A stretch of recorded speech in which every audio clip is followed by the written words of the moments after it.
deɛ sɛ na sɛ deɛ sɛ na sɛ deɛ sɛ yɛde toɔ no wamfa ntoa efiritɔ.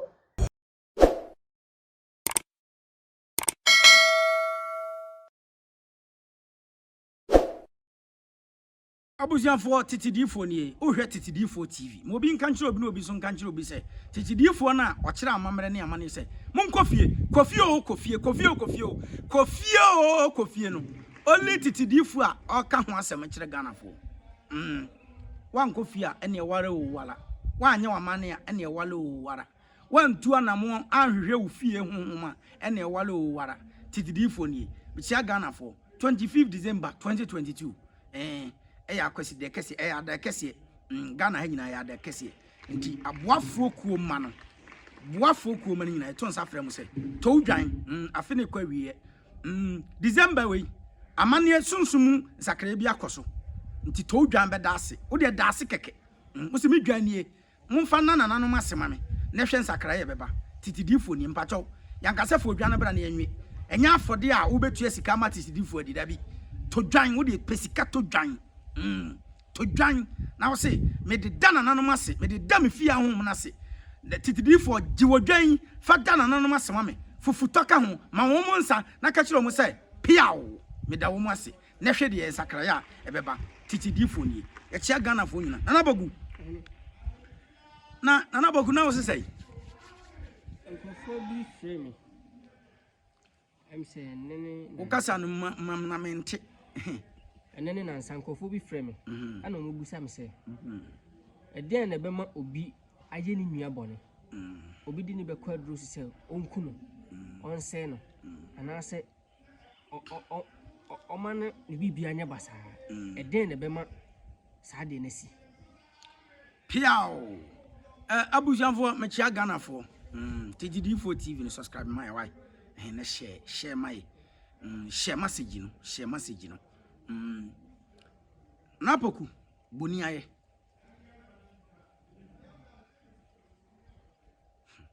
kasa bi emudu pa wana boss anyumo nipa ya dia osaye anyima ya mese midi wana boss anyumo I think is that hwamwa o akajeji ana nipa ya dia osaye wanyima nya esdo mi refi wa onim sa anyumo no eye 99 fo no ba 2000 fo no ye bi nyuma me cha Ghana fo boniaye ya pa boniaye ya pa anapoku unim se ye o mema no bebre omutu kwan kwa brotwe no mu ni nkrata ko hia oba bia nyame aye na dum kwa brotwe no wawo enya nkrata na okodada oba no ose boa me na me nso menya nkrata asebise be mpraduasa wasa ne na da one ne beda ada anyinsen na one oba na wo oba one ne wuwie na omukọ na aban ne mom nkrata wie na ba ma ne nya adwuma ye pe otimi dwane gya oba no akọware fufuro ya de ekosopa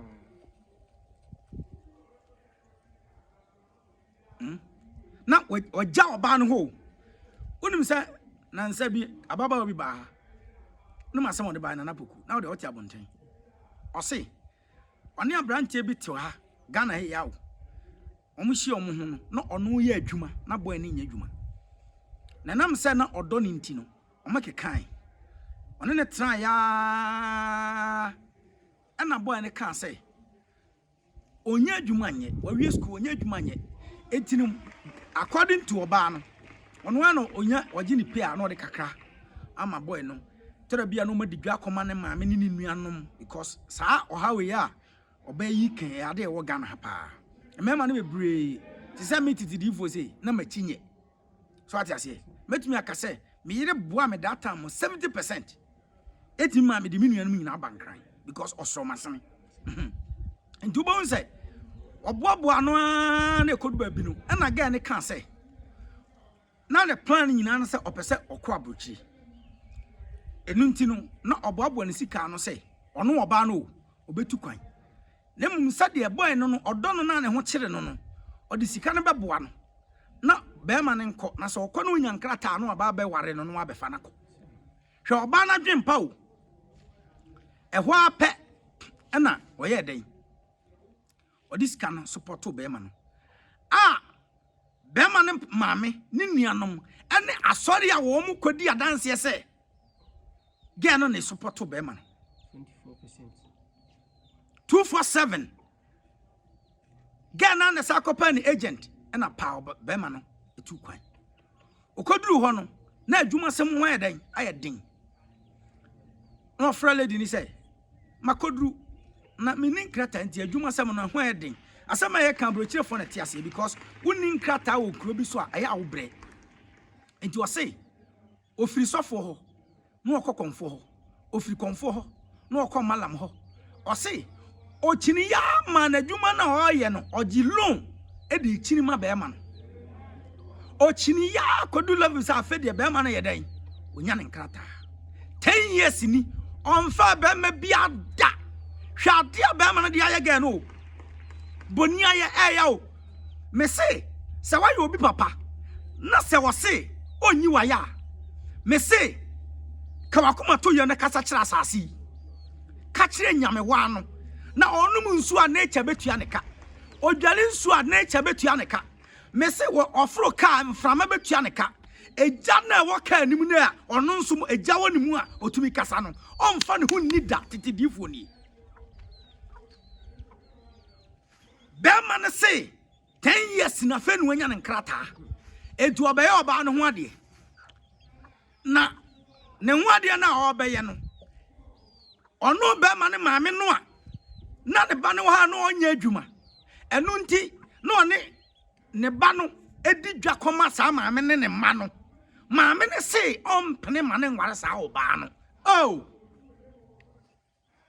eti lady ne pa onkopa ne maame chew na so kopa ne maame chewa na se ne maame gitum dia obe ware no he kwakwa samwa akwasi twumasi ya abrefo kwam dongo obi ne sia na aye ne sa no ka hu se sunsum woni fie na se wanka hwe kra homfa hu ni da ni fie abosom no beda woka ogidio oba ne gidio onyi ni o abosom no beda woka boni anya nye na aya so bia yo papa na de boni tua ne ka titidifo ni na onim osofo no a na o se o mu ntam a mo kọ no ho asore no onim de ziye osofo ne se opese okoba bia bo ne wo no bo ne nya ne pepese wie no no kwa ya akwankyere ma no se nka osofo no bo aga no ma bo de be fa ne kọ no sofo na nkasa ma bo ne bre ne visa no kwa buchire kwa ya akwankyere ma no metimi akase wo mo ma bon wo sunsumsemu aya asofo ne adifo dodo na wo mo a bon wo sunsumsemu wo ma bon ya ka wo bonde o mu nim hwe but o mu no mu krem se o mu hia honhom bi no o mu ye 99% dodo na nim ho hwe asofo no mum kwa buruchire ho ekodi 3 months e wo boy ne nchen no ne boy na kwaya akwan se okoye no ewurade aka kire ne se oba ne ni obida na napaku ga ne ba no ho oye slim nti me fi se sa na ne kase okuta ne picture onye slim o oba owoto wonufu wo hwe ne kon wo hwe ne nim wo hwe na nantu a wakasa praye no abema binti no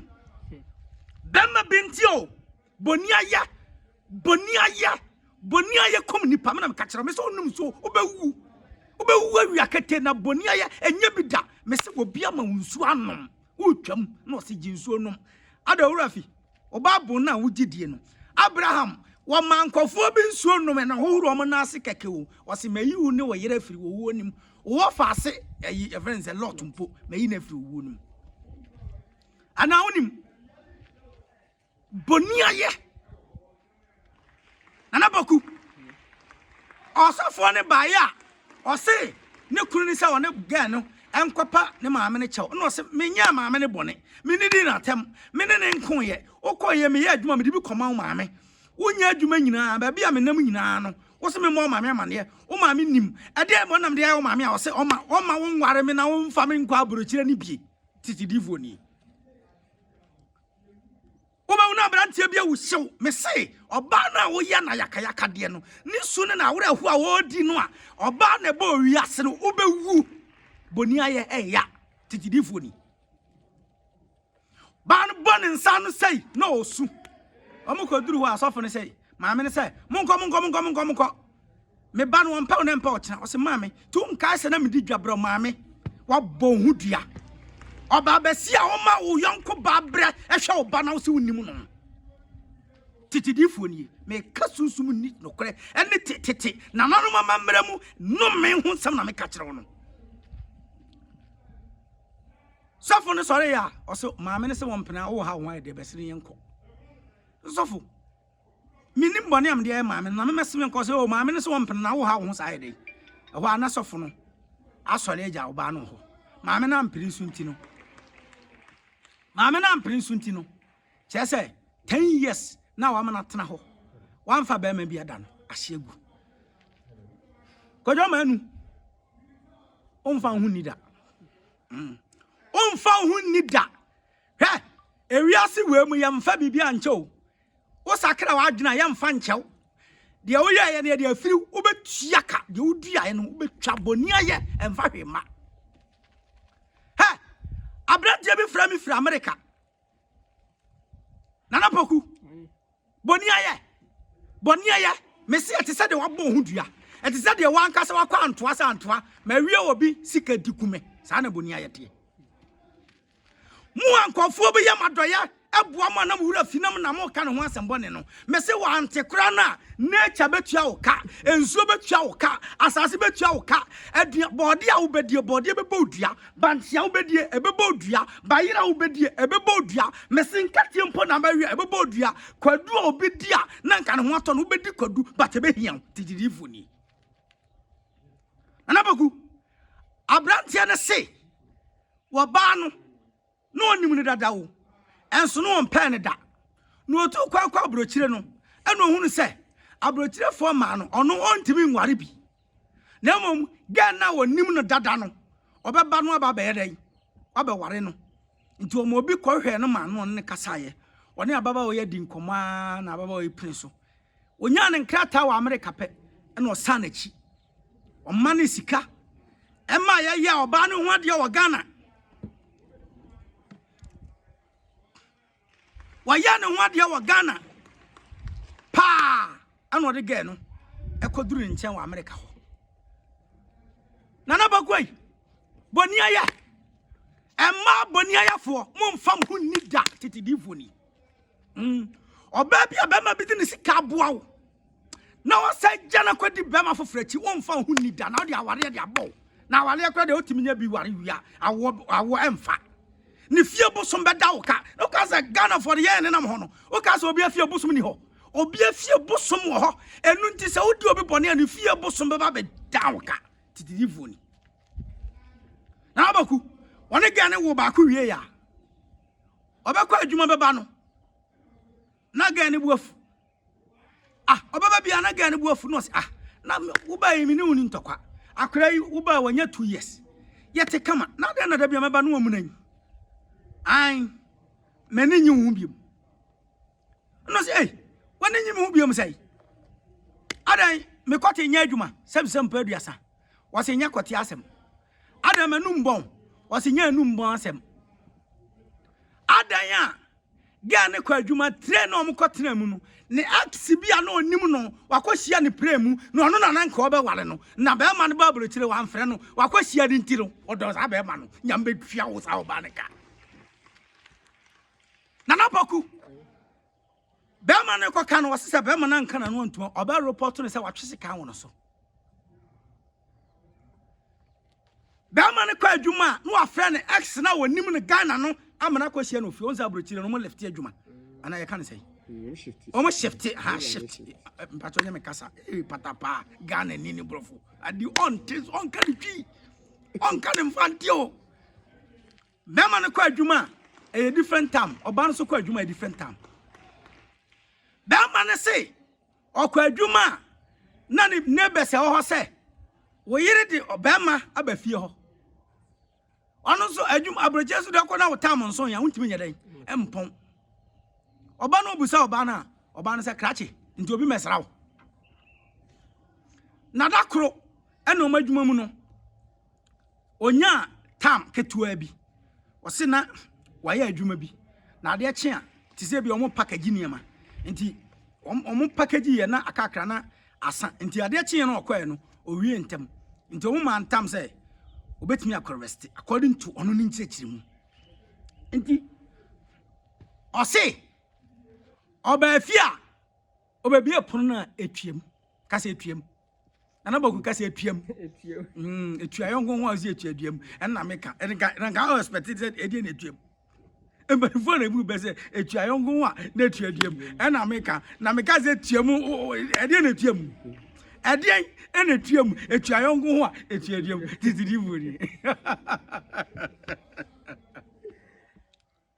ei oba edi asam a sama ka cho se mi mpe obiem eti me ya ade e be hyew na waja me opa bom sama ma police amefa wa ena me no kasa yi oba na to afiri ne ho afa ne bana ka ho akotena x ne so omo ono wo ware no me se be ma na ama odua wo ka be bo wa mo wapro titidifo ni me se wo de sika ma no ma me no wabusuafo a efia bosom ne beda wo mu ka wanhwe wo nye ye dani patitiri mpie firi ho boniaye e de no me neba boniaye de duabo neba boniaye e de ho kire na tufie se woni mu ameka kire wo titidifo ni mo ma no a emema hwem na mo koduru mpampanso bi anoma mo batiri so no ne fie bosom beda wo ka boniaye emfa hwema boniaye de nipa kwada kamnam boniaye etwa nkwana so boniaye de ka beto brabom boniaye manipa bre me say oye boniaye a otumi ba bre wa mono na wonya bre wa me say boniaye be mo aba akokora mono na wanim nyina te say wadi 74 enso boa na wotiri ho pasa akokora bi enso na wonuru ho nma abrantie be 35 di 3 ho apa boni ndi boniaye nti ne tiri ho apa so okope gas na okotwi ne ti peme no ene tutu ye o ma so de ne tiri ho nyina apa oga wanse me o ready did for ni me chia Ghana for nyina 25 December 2022 akwasi de adekese bra beda na anonymous bra beda na anonymous ye be hia boafo ko mani nyina me chia Ghana for nyina piao